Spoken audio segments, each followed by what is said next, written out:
வாக்குறுதி எண் 1, மகளிர் நலன் குல வழக்கு திட்டம். சமூகத்தில் பொருளாதார சமநிலையை உருவாக்கிட குலவிளக்கு திட்டத்தின் மூலம் அனைத்து குடும்ப அட்டைதாரர்களுக்கும் ஒவ்வொரு மாதமும் உதவித்தொகையாக ரூபாய் 2000 வழங்கப்படும். இத்தொகை குடும்ப தலைவியின் வங்கி கணக்கில் செலுத்தப்படும். வாக்குறுதி எண் 2, ஆண்களுக்கும் மகளிருக்கும் கட்டணமில்லா பேருந்து பயண திட்டம். நகர பேருந்துகளில் பயணம் செய்யும் ஆண்களுக்கு கட்டணமில்லா பேருந்து பயண திட்டம் செயல்படுத்தப்படும். ஏற்கனவே நடைமுறையில் இருக்கும் நகர பேருந்துகளில் பயணம் செய்யும் மகளிருக்கான கட்டணமில்லா பேருந்து பயண திட்டம் தொடர்ந்து செயல்படுத்தப்படும். அறிவிப்பு எண் 3, அனைவருக்கும் வீடு அம்மா இல்லம் திட்டம்.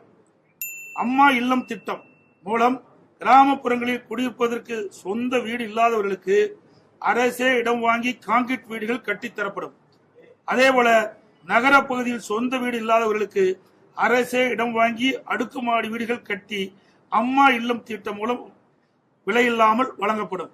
அதை போலவே ஒரே குடும்பத்தில் வசிக்கும் பட்டியலின மக்கள் அவருடைய மகன்கள் திருமணமாகி தனி குடித்தனம் செல்கின்ற போது அரசே இடம் வாங்கி அவர்களுக்கு கான்கிரீட் வீடுகள் கட்டித்தரப்படும். அறிவிப்பு 4, 100 நாட்கள் வேலை வாய்ப்பு திட்டம் 150 நாட்களாக உயர்த்தப்படும். 100 நாட்கள் வேலை வாய்ப்பு திட்டம் 125 நாட்களாக உயர்த்தப்படும் என்று மத்திய அரசு அறிவித்துள்ளது. கிராமப்புறங்களின் வளர்ச்சிக்கான இத்திட்டம் 150 நாட்கள் வேலைவாய்ப்பு திட்டமாக உயர்த்தப்படும். அறிவிப்பு 5, அம்மா இருசக்கர வாகனம் வழங்கும் திட்டம். மகளிருக்கு ரூபாய் 25,000 மானியத்துடன் 5 லட்சம் மகளிருக்கு அம்மா இருசக்கர வாகனங்கள் வழங்கப்படும். தேர்தல் அறிக்கை தயாரிக்கும் குழு மண்டல வாரியாக பலதரப்பட்ட மக்களை நேரில் சந்தித்து அவர்களின் கோரிக்கை மனுக்களை பெற்றுள்ளனர். இப்பணி நிறைவடைந்ததும் அனைத்து இந்திய அண்ணா திராவிட முன்னேற்ற கழகத்தின் சார்பாக குழு தயாரிக்கப்பட்ட அறிக்கையை அறிவிப்புகளாக வெளியிடப்படும் என்று மகிழ்ச்சியுடன் தெரிவித்துக் கொள்கிறேன்.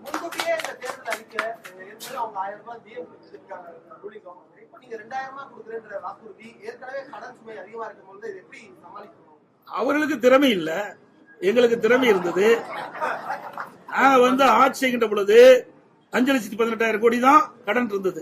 எந்த சூழ்நிலை ஒரு ஆண்டு கொரோனா காலத்தில் கூட அரசுக்கு வரி வருவாய் இல்லாத நேரத்தில் கூட கொரோனாவுக்கு 40,000 கோடி செலவு செய்தோம். நாங்க திறமையா நிதி கையாண்டு நிதி சுமை இல்லாம நிதி சுமை குறைவாக இருக்கின்ற சூழ்நிலை நாங்கள் உருவாக்கி தந்திருக்கிறோம். ஆனா திராவிட முன்னேற்ற கழக அரசு பொறுப்பேற்ற பிறகு இந்த நிதி மேலாண்மை அமைப்பை ஏற்படுத்தி நிபுணர் குழு அமைக்கப்பட்டு அந்த நிபுணர் குழு மூலமாக கடன் குறைக்கப்படும், வருவாய் உயர்த்தப்படும் சொன்னாங்க. ஆனா அதுக்கு நேர்மாறாக நிபுணர் குழு அமைக்கப்பட்ட கடன் தான் அதிகரிச்சிருக்குது. சுமார் இந்த ஆட்சி முடிகின்ற தருவாயில் 5.5 லட்சம் கோடி கடன் இருக்கின்ற ஒரு சூழ்நிலை ஏற்பட்டுள்ளது.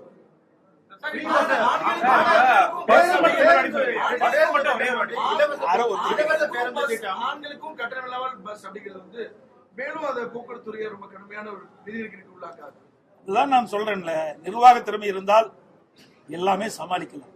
நிர்வாக திறமையற்ற சிரிக்கின்ற பொழுதுதான் கடன் சுமை அதிகரித்துக் கொண்டே இருக்கின்றது. அதெல்லாம் இன்னும் அதாவது 2ஆம் கட்ட தேர்தலுக்கு முழுமையாக வெளியிடுகின்ற பொழுது இன்னும் பல அறிவிப்புகள் வெளியிடப்படும்.